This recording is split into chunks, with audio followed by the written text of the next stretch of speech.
नमस्कार, मैं हूं नीलू। आज है 30 जुलाई और ईरान अमेरिका से बहुत बड़ी बड़ी खबरें सामने आ रही हैं, जिसमें दो खबर बड़ी प्रमुखता के साथ आज आपको बताऊंगी। पहला, जिस तरह से ईरान ने कल हमला किया, उसके बाद तो ये कयास लगाए जा रहे थे कि अमेरिका भी अब बहुत जल्द ईरान पर हमला करेगा। देखिए, अमेरिकी सेना ने ईरान पर जबरदस्त जवाबी हमला किया है। अमेरिका ने ईरान पर जॉर्डन में मौजूद अपने सैन्य ठिकानों पर ताबड़तोड़ मिसाइल दागने का आरोप लगाते हुए ये हमला ईरान पर किया है। ईरान के हमले के बाद से ही ये कहा यह जा रहा था कि कभी भी कोई भी बड़ा हमला हो सकता है और एक चेतावनी के तौर पर ट्रंप की बातें भी सामने आई थी। अमेरिका ईरान पर कोई बड़ा हमला करेगा, इस बात की तस्दीक हो चुकी है, क्योंकि अमेरिकी राष्ट्रपति डोनाल्ड ट्रंप ने तेहरान को धमकी दी थी कि उसे इन हमलों के गंभीर परिणाम भुगतने होंगे। अब अमेरिकी सेना ने लगभग एक हफ्ते के बाद ईरान पर हमला बोल दिया है, यानी जो शांति थी वो शांति अब कहीं ना कहीं खत्म होती दिखाई दे रही है। अमेरिका ने कहा था हम बातचीत के लिए तैयार हैं, लेकिन पहली बार ऐसा देखा गया कि ईरान ने पहले अमेरिका पर हमला किया। इस मतलब सैटरडे संडे से जो हमला बंद था अमेरिका की तरफ से, और उसके बाद अब अमेरिका ने इसका जवाब दिया है। अमेरिकी सेंट्रल कमांड ने बताया कि यह हमला रात के करीब 8 बजे, जो समय अमेरिकी समय अनुसार यानी आज सुबह के करीब बताया जा रहा है भारतीय समय के अनुसार हुआ और ये मिडिल ईस्ट में तैनात अमेरिकी सेना पर ईरान द्वारा कल किए गए हमले की कोशिश का एक जबरदस्त जवाब है, ये सेंटकॉम ने कहा है। न्यूज एजेंसी एएफपी की रिपोर्ट के अनुसार ईरानी मीडिया ने बताया कि ईरान के केशम द्वीप और आबादान शहर के आसपास हमले की खबर है। यहां पर हमले किए गए हैं और इससे नुकसान भी हुआ है ईरान में। इससे पहले ट्रंप ने बुधवार को ओवल ऑफिस में पत्रकारों से कहा कि हम उन पर जोरदार हमला करने वाले हैं क्योंकि अब हमारी बारी है।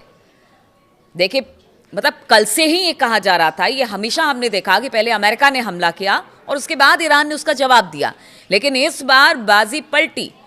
ईरान ने शायद नेतन्याहू अमेरिका में है इसीलिए जवाब देने की कोशिश की गई, और फिर कल डोनाल्ड ट्रंप ने कहा कि ईरान ने जो हमला किया, हम तो चाहते थे शांति हो, लेकिन ईरान के हमले के जवाब में हमने हमला किया। और उन्होंने कहा अब हमारी बारी है। उन्हें पता है कि ऐसा होने वाला है और हम बड़ा हमला करने वाले हैं, ये कल डोनाल्ड ट्रंप ने कहा था। दरअसल मंगलवार रात आपको बताते हैं कि ईरान के इस्लामिक रिवोल्यूशनरी गार्ड कॉर्प्स यानी आईआरजीसी ने इलाके में मौजूद अमेरिकी सेना पर कई बैलिस्टिक मिसाइलें दागी थी, और जॉर्डन की सेना ने बताया कि उसने 5 मिसाइलों को रोका भी, और उनका कहना था कि किसी तरह का कोई नुकसान नहीं हुआ, हमने रोक दिया, हम अलर्ट थे। ऐसा जॉर्डन की तरफ से कहा गया क्योंकि अमेरिकी बेस पर हमला हुआ था ईरान की तरफ से। हालांकि यहां ध्यान देने वाली बात सुनिए, ये गौर करने वाली है कि ये जैसे को तैसा वाले हमले के आम पैटर्न से अलग था जो मैं आपको बोल रही थी, क्योंकि अमूमन ईरान अमेरिकी हमलों का जवाब देता रहा है, यानी पहले हमला अमेरिका करता है और फिर जवाबी हमले में ईरान की ओर से मतलब मिसाइलें, ड्रोन, ये सब छोड़ी जाती हैं, दागी जाती हैं। लेकिन अब उल्टा देखने को मिला। इससे ऐसा लगा कि ईरान फिर से टकराव शुरू करने को तैयार है और खुद ऐसी पहल कर रहा है।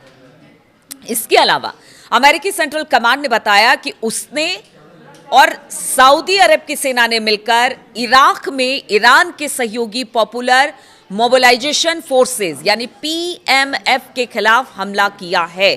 तो इस बात की भी खबर अब सामने आ रही है। देखिए, एक मोर्चा तो यहां पर खुला हुआ है, ईरान और अमेरिका के बीच तो लगातार हमले हो ही रहे हैं, लेकिन दूसरी तरफ अब हुती, सऊदी अरब, उसमें अमेरिका भी कूद गया है। अब हुती को निशाना बनाया जा रहा है, हुती निशाना बना रहा है सऊदी अरब को, और इसी वजह से कहा जा रहा है कि एक हमला वहां भी हुआ है।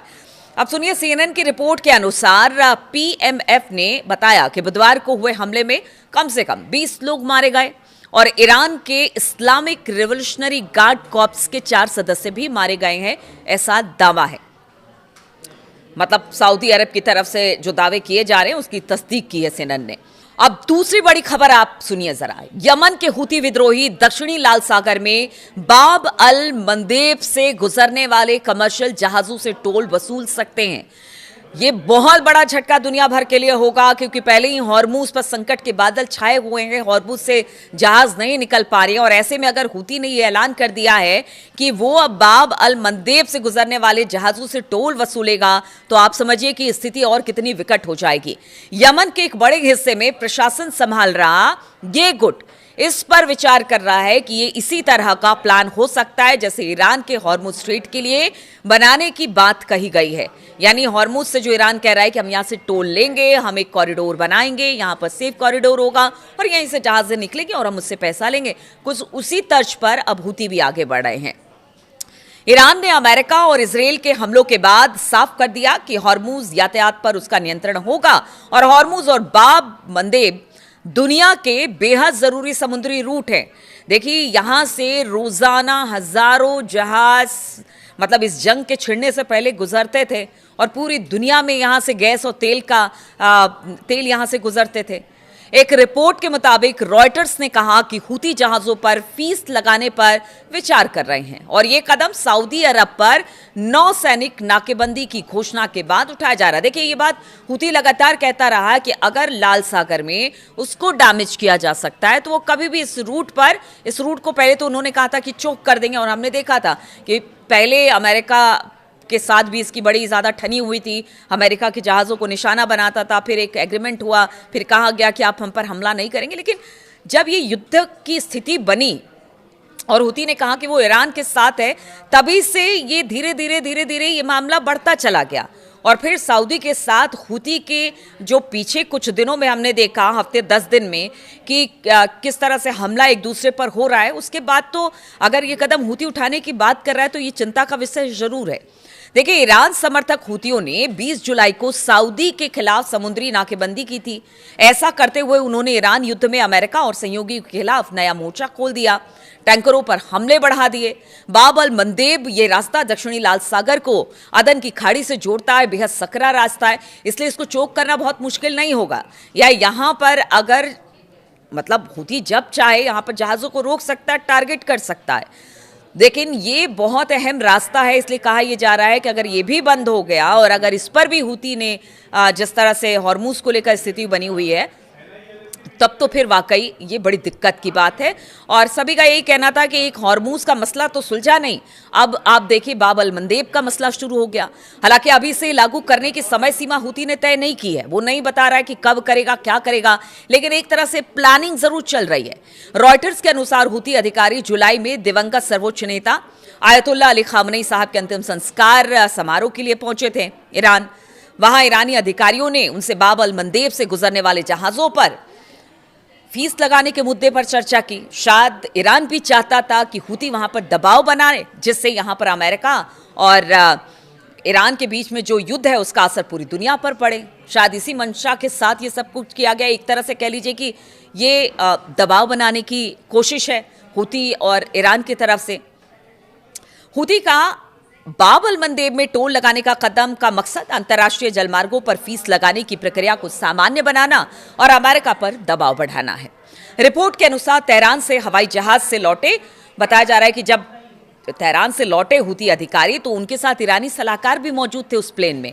इस तरह की भी खबरें आ रही हैं और ये सलाहकार एक संभावित अथॉरिटी बनाने में बताया जा रहा है कि हूतियों की मदद करेंगे, जो बाब अल मंदेब से गुजरने वाले जहाजों पर फीस रेगुलेट करेगी। और अगर ऐसा होता है तो तेल सप्लाई में कमी का डर अब पूरी दुनिया को सताने लगा है। देखिए, बाब अल मंदेब से होते हुए एशिया तक जाने में औसतन 16 दिन लगते हैं। अगर यही कार्गो को उत्तरी लाल सागर, स्वेज नहर और फिर दक्षिणी अफ्रीका के रास्ते भेजा जाए तो इसमें 50 दिन लग सकते हैं।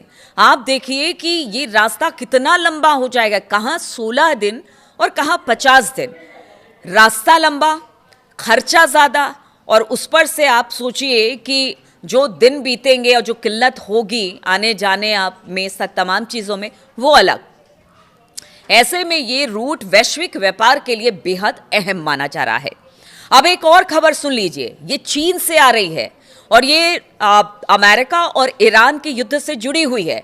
देखिए, चीन की एक कंपनी है जिसने ये दावा किया है कि जो डोनाल्ड ट्रंप है या उनकी सरकार है, जो अपने संसद में ईरान युद्ध में हुए नुकसान की बात कह रही है, उस बात में दम नहीं है। यानी ट्रंप बता रहे हैं कि उनका बहुत ज्यादा नुकसान ईरान के साथ युद्ध में नहीं हुआ है। जितना नुकसान का आंकड़ा वो अपनी संसद में रख रहे हैं, वो सब झूठ है। अगर चीनी खुफिया एक एजेंसी है, अगर उसके हिसाब से अगर बात की जाए तो उनका कहना है कि इस युद्ध में अमेरिका को बहुत ज़्यादा नुकसान हुआ है, जिसको अमेरिका बता नहीं रहा है। उन्होंने ये भी कहा कि ईरान को भी नुकसान हुआ है, लेकिन ईरान के नुकसान को अमेरिका बढ़ा चढ़ा कर दिखा रहा है और अपने नुकसान को वो कम करके दिखा रहा है। अब इस बात में कितनी सच्चाई है, चूंकि ये चीनी खुफिया रिपोर्ट है, इसलिए बहुत ज़्यादा इस पर बातचीत नहीं होगी। अब हो सकता है आगे आने वाले में और सारे आंकड़ों के साथ आए कि किस तरह से अमेरिका अपने आप को ये कह रहा है कि उसका बहुत ज़्यादा नुकसान नहीं हुआ है, लेकिन नुकसान बहुत ज़्यादा हुआ है और अमेरिका इस ईरान के युद्ध में हिला हुआ है। तो ये अब चीन से रिपोर्ट सामने आ रही है। तो बहुत सारी बातें हैं जो कि इस युद्ध से निकलकर सामने आ रही है। युद्ध का दायरा एक बार फिर से आगे बढ़ा है, यानी जो शांति पीछे 5-6 दिन में दिख रही थी, लेकिन ईरान के हमले के बाद, जैसा मैंने कल भी कहा था कि अमेरिका तो बहाना खोजता रहता है कि कब ईरान कुछ एक गलती करे और उसके बाद उस पर ज़बरदस्त तरीके से प्रहार किया जाए, और हुआ भी ऐसा। ईरान ने हमला किया और ईरान के हमले के बाद अब अमेरिका का ज़बरदस्त हमला देखने को मिला है। इस नुकसान कितना हुआ है, क्या हुआ ईरान का इस लेटेस्ट हमले में, जो कि आज अगर भारतीय समय अनुसार बात की जाए, आज सुबह जो हुआ है उसमें क्या हुआ है, वो धीरे धीरे करके चीज़ें निकल कर सामने आएंगी। लेकिन अब यहाँ से एक बार फिर से युद्ध आगे बढ़ता दिखाई दे रहा, और ऐसे में आग में घी डालने का काम नेतन्याहू कर रहे हैं। वो वहाँ पर पहुँचे हैं, कह रहे हैं युद्ध ही इसका एकमात्र विकल्प है। अब देखना होगा कि आगे होता क्या है। क्या ये जो मसला था, जो बातचीत एक लग रहा था कि थोड़ी सी बातचीत हो सकती है, तो वो बातचीत क्या आगे बढ़ेगी या फिर हमले का दौर एक बार फिर से शुरू हो जाएगा। दूसरी तरफ अगर बाब अल मंदेब बंद हो जाता है तो फिर ऐसे में क्या होगा, क्योंकि यहाँ पर भी सऊदी और हुती के बीच में ज़बरदस्त टक्कर देखने को मिल रही है। सऊदी ने जो इराक में कल हमला किया और मिलिशिया ग्रुपों पर, उसके बाद कहा जा रहा है कि हुती बहुत जल्द बड़ा हमला सऊदी पर करने वाला है। तो हमला कब होगा, क्या आज ही रात होगा, कल होगा, क्या होगा, इस पर मेरी नज़र बनी रहेगी। बहुत बहुत शुक्रिया मेरे साथ इस वीडियो में शामिल होने के लिए, और आपके अच्छे अच्छे कमेंट का इंतज़ार रहेगा मुझे। आपके कमेंट को रोज़ाना पढ़ती हूँ और जवाब नहीं दे पाती हूँ, लेकिन पढ़ती ज़रूर हूँ। इस बात को ध्यान में रखिएगा, इसलिए अपना कमेंट ज़रूर कीजिएगा। बहुत बहुत शुक्रिया आप सभी का मेरे साथ जुड़ने के लिए।